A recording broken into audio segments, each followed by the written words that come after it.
Hello दोस्तों, आज की वीडियो में हम बात करने वाले हैं क्लास 10th की मैथ में जो कि प्रीवियस ईयर के अंदर क्वेश्चन पूछे जा चुके हैं। उन क्वेश्चन को कैसे सॉल्व किया जाएगा, सॉल्व करते समय कौन कौन से इंपॉर्टेंट कॉन्सेप्ट लगेंगे उनको भी आज हम डिटेल से समझने वाले हैं। और आज का हमारा टॉपिक होने वाला है गुणनखंड अर्थात फैक्टर। तो फैक्टर क्या होते हैं और फैक्टर पर आधारित जो प्रीवियस ईयर के अंदर क्वेश्चन पूछे गए हैं उन क्वेश्चन को कैसे सॉल्व किया जाएगा। तो ये वीडियो काफी इंफॉर्मेटिव होने वाला है उन सभी लोगों के लिए जो कि क्लास 10th की मैथ की प्रिपरेशन करते हैं या किसी भी कंपटीशन एग्जाम की तैयारी करते हैं जहां पे उनको गुणनखंड से संबंधित चीजें देखने को मिलती हैं। तो आज हम डिटेल से समझ लेंगे कि गुणनखंड क्या होता है, गुणनखंड कितने प्रकार के होते हैं और किसी भी संख्या के गुणनखंड कैसे निकाले जाते हैं। तो बिना देरी किए करते हैं आज का वीडियो स्टार्ट। तो यहाँ पे हम सबसे पहले समझते हैं कि गुणनखंड होते क्या है अर्थात फैक्टर क्या होते हैं। तो किसी भी संख्या के गुणनखंडों को उन संख्याओं के रूप में परिभाषित किया जाता है जो मूल संख्या को समान रूप से या पूर्ण रूप से विभाजित करती हैं। गुणनखंड का अर्थ एक पूर्ण संख्या है जो कि किसी बड़ी संख्या को समान रूप से विभाजित कर सकती है। कहने का मतलब यहाँ पे हम थोड़ा सा अगर लिख लेते हैं गुणनखंड, तो यहाँ पे पहले क्या करते हैं, हेडिंग डाल देते हैं। तो गुणनखंड की अगर बात किया जाए तो गुणनखंड को हम इंग्लिश में क्या कहते हैं, फैक्टर कहते हैं। तो यहाँ पे हम गुणनखंड या फैक्टर, ठीक, गुणनखंड या फैक्टर। अब इसमें कहा गया है कि ऐसी कोई भी संख्या होती है जो दूसरी संख्याओं को विभाजित कर सकती है, वह उसका एक गुणनखंड होगी। जैसे कि यहाँ पे अगर एग्जांपल यहीं पे लिख देते हैं, जैसे कि 6, तो 6 को आप देखेंगे क्या होगा, 6 को 3 भी विभाजित कर सकता है और 6 को 2 भी विभाजित कर सकता है। इसी प्रकार से हम 8 लिख दें तो 8 में भी आप देखेंगे 8 को जो है यहाँ पे 2 विभाजित कर सकता है, 8 को 4 विभाजित कर सकता है और यहाँ पे देखा जाए तो 6 को 6 भी विभाजित कर सकता है और 6 को 1 भी। ऐसे ही 8 को 8 विभाजित कर सकता है और 8 को 1 भी विभाजित कर सकता है। तो यहाँ पे आप देखेंगे कोई भी संख्या हो, ये वाली तो कंडीशन सब पे एप्लीकेबल होगी, अर्थात स्वयं से तो संख्या हमेशा विभाजित हो जाएगी और एक से हमेशा संख्या विभाजित हो जाएगी। तो इसके आधार पे हम यहाँ पे कह सकते हैं, जैसे कि एक और एग्जांपल ले लें तो यहाँ पे आप देखेंगे 7, तो 7 का 2 ही तरीके हैं, या तो 7/7 लिखो या 7/7 लिखो। तो यहाँ पे इसके केवल 2 ही तरीके हैं, इसके अलावा कोई तरीके नहीं। लेकिन 6 में आपने देखा 1 2 3 4 तरीके होते हैं, 8 में 1 2 3 4 होते हैं, लेकिन 7 में आपको यहाँ पे क्या केवल 2 मिलते हैं। इसी प्रकार से अगर 11 की बात किया जाए तो 11/1 हो सकता है या 11/11। तो यहाँ पर भी आप 2 देख सकते हैं। तो इस प्रकार से कुछ आपको संख्याएं ऐसी मिलती हैं जिनके केवल 2 ही गुणनखंड हो सकते हैं, जिसमें से कुछ ऐसी संख्याएं जिनके 2 से अधिक गुणनखंड हो सकते हैं। तो इस आधार पर गुणनखंड को हम 2 भागों में विभाजित कर सकते हैं। सबसे पहला यहाँ पे हमारा हो जाएगा भाज्य गुणनखंड। तो भाज्य की यहाँ पे हेडिंग डाल देते हैं भाज्य गुणनखंड, और ये वाले क्या हो जाएंगे, अभाज्य गुणनखंड, ठीक है, अभाज्य। तो यहाँ पे भाज्य की अगर एग्जांपल में बात करें तो जैसे कि यहाँ पे हमने देखा 6, तो 6 को आप चाहें तो क्या कर सकते हैं, 6/3 करें, 6/2 करें, 6/1 करें या 6/6 करें। इसी प्रकार से यहाँ पे अगर हम 8 लिख देते हैं तो 8 में भी क्या होता है आप देखेंगे, 8 आप चाहे 2 लिखो या 8 यहाँ पे 4 लिखो, चाहे 8/1 लिखो, चाहे 8/8 लिखो। इसी प्रकार से बहुत सारी और संख्याएं जैसे कि आपका हो जाता है 12 है, 15 है, 21 है, 27 है। इस प्रकार की बहुत सारी यहाँ पे संख्याएं हो जाती हैं। अब अगर हम बात करें अभाज्य में, तो अभाज्य में यहाँ पे जैसे कि हमने 7 लिया था, 7 के यहाँ पे केवल 2 ही तरीके, या तो आप 7/1 लिखो या 7/11 लिखो। इसी प्रकार से यहाँ पे हम 11 कर देते हैं, 11, सॉरी यहाँ पे 7 रहेगा। तो यहाँ पे 11 को बटे आप चाहे 1 लिखें चाहे 11/11 करें, अर्थात ये संख्याएं जो या तो स्वयं से विभाजित होती हैं या केवल एक संख्या से विभाजित होती हैं, तो वो संख्या क्या होती है, आपकी अभाज्य संख्याएं कहलाती हैं। जबकि भाज्य संख्या वो संख्या होती है जो कि 2 से अधिक संख्याओं से या अलग अलग संख्याओं से विभाजित हो सकती हैं। अब यहाँ पे थोड़ा सा समझते हैं कि गुणनखंड कैसे लिखे जाते हैं। जैसे कि यहाँ पे हम अगर 6 की बात करें तो 6 में अभी आपने देखा कि ये क्या है, 3 से विभाजित हो जाता है। जैसे कि 6 को क्या कौन कौन से तरीके हैं, 6 को आप चाहे 3 से विभाजित करो, चाहे आप 6 को 2 से, क्योंकि ये वाली चीजें हम नहीं लिखना चाहते क्योंकि ये सब में विद्यमान रहती तो इसकी हमें कोई जरूरत नहीं है। तो यहाँ पे आप देखो 6 के क्या आ जाते हैं, 6 को आप चाहे तो क्या 3/2 लिख सकते हो।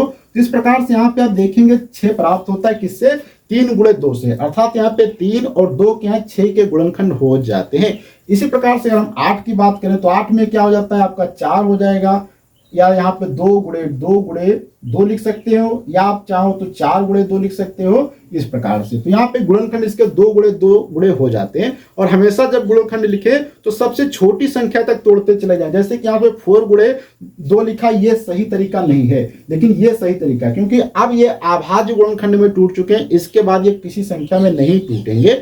तो इस प्रकार से यहाँ से समझ सकते हैं कि गुणनखंड क्या होते हैं, गुणनखंड, भाज्य गुणनखंड और अभाज्य गुणनखंड क्या होते हैं। तो यहाँ पे थोड़ा सा हम डिटेल से समझ लेते हैं और चीजों को।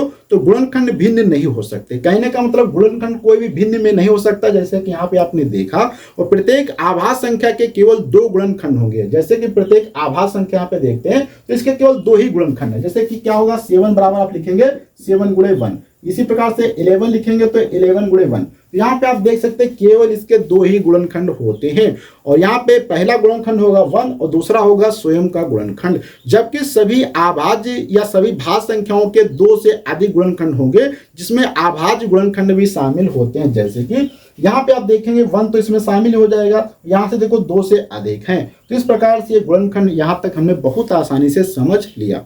अब हम यहाँ पे थोड़ा सा समझते हैं कि बीजी व्यंजकों के गुणनखंड क्या होते हैं। बीजी मतलब बीज गणित वाले टर्म, जैसे x, y, z, इस प्रकार की जब चीजें आती हैं तो इनके गुणनखंड कैसे निकाले जाते हैं, थोड़ा सा इसकी डेफिनेशंस पे बात करते हैं।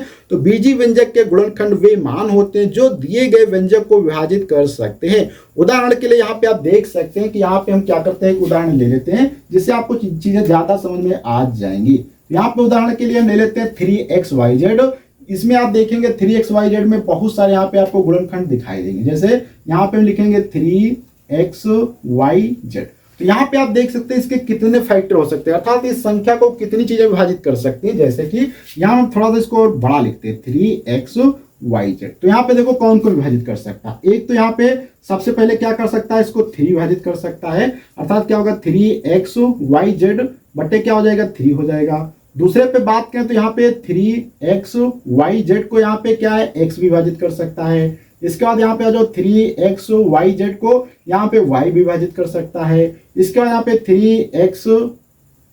3xyz को यहाँ पे देखेंगे z विभाजित कर सकता है। इसी प्रकार से यहाँ पे आप देखेंगे 3xyz, यहाँ पे कौन सा 3x भी इसको विभाजित कर सकता है, या यहाँ पे आप चाहे तो xy कर सकते हैं। तो इस प्रकार से आप देख सकते हैं इसके बहुत सारे फैक्टर अर्थात गुणनखंड हो सकते हैं। जिस प्रकार से x भी है, y भी है, z भी है, xy भी है, yz भी हो जाएगा, xz हो जाएगा, अर्थात यहाँ पे बहुत सारे इसके क्या है फैक्टर हो जाएंगे। तो इस प्रकार से आप चाहे तो इसको इसके गुणनखंड में लिखना है तो इसमें क्या हो जाएगा, देखो 3 गुणे x गुणे y गुणे z, इस प्रकार से यहाँ पे इसके गुणनखंड बहुत आसानी से आप लिख सकते हैं। तो ये बीजगणित के गुणनखंड लिखने का तरीका होता है।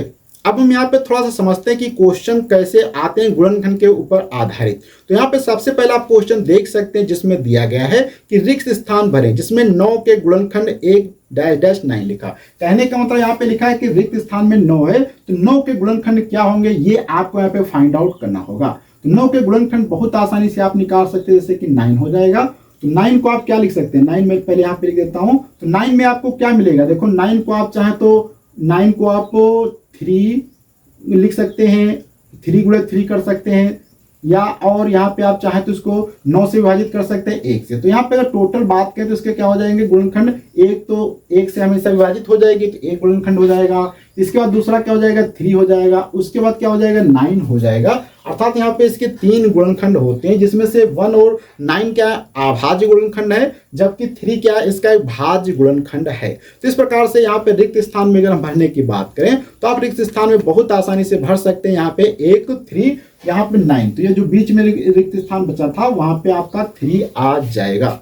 अब हम यहाँ पे एक दूसरे एग्जाम्पल पे बात करते हैं जिसमें दिया गया है संख्या 156 का अभाज्य गुणनखंड होगा, अर्थात 56 जो संख्या है उसके 156 के कितने अभाज्य गुणनखंड हो सकते हैं। उसमें से यहाँ पे आपको 4 ऑप्शन दिए गए A B C D, तो यहाँ से आपको करेक्ट आंसर बताना होगा। तो यहाँ पे हम देखते हैं इस क्वेश्चन को कैसे सॉल्व किया जाएगा। तो सबसे पहले आपको इसके गुणनखंड निकालने पड़ेंगे। तो गुणनखंड निकालना बहुत आसान होता है। जैसे कि मान लो यहाँ पे हमारा था 156 को आप सबसे पहले छोटी संख्या से भाग दें, जैसे कि 2 से, तो 7 दूनी 14 और 2 8 16 हो जाएगा। इसके बाद यहाँ पे 2 से भाग देंगे तो 2 3 6 और 2 9 18। अब इसके बाद यहाँ पे 3 से भाग दिया जाए, 3 कम 3 और 3 3 9। अब यहाँ से बचेगा 13, 13 से देंगे तो यहाँ पे आ जाएगा 1। तो यहाँ पे आप देख सकते हैं इसके कितने गुणनखंड हो सकते हैं, 2 गुणे 2 गुणे 2 गुणे 3। अर्थात यहाँ पे इसको हम लिखने की कोशिश करें 156 बराबर क्या हो जाएगा 2 गुणे 3 गुणे 13, ये हो जाएगा। तो यहाँ से हम थोड़ा सा और बात करें तो इसमें 2 बार आए तो उसको हम क्या कहें 2 की पावर 2 गुणे 3 गुणे 13। यहाँ पे आप देखेंगे इसके आभाज्य गुणनखंड कौन कौन से आ जाएंगे, 2 की पावर 2, 3 गुणे 13। तो यहाँ से आपका आंसर जो यहाँ पे आपका बी वाला करेक्ट हो जाएगा।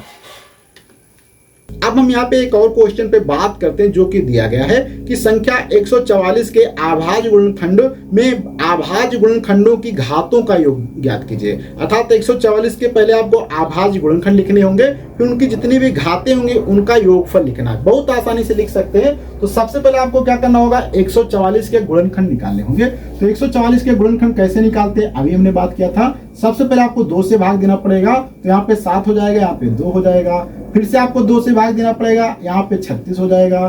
फिर से आपको 2 से भाग देना पड़ेगा, 18 हो जाएगा। फिर से 2 से भाग देना पड़ेगा, तो यहाँ पे कितना आ जाएगा, 9 आ जाएगा। अब यहाँ पे 3 से भाग देंगे, 3 हो जाएगा। 3 से भाग देंगे 1। अर्थात यहाँ पे अगर हम बात करें तो 144 को हम लोग क्या लिख सकते हैं, 2 गुणे 2 गुणे 2 गुणे 2 गुणे 3 गुणे 3। अर्थात देखो 2 है 4 बार, 3 2 बार।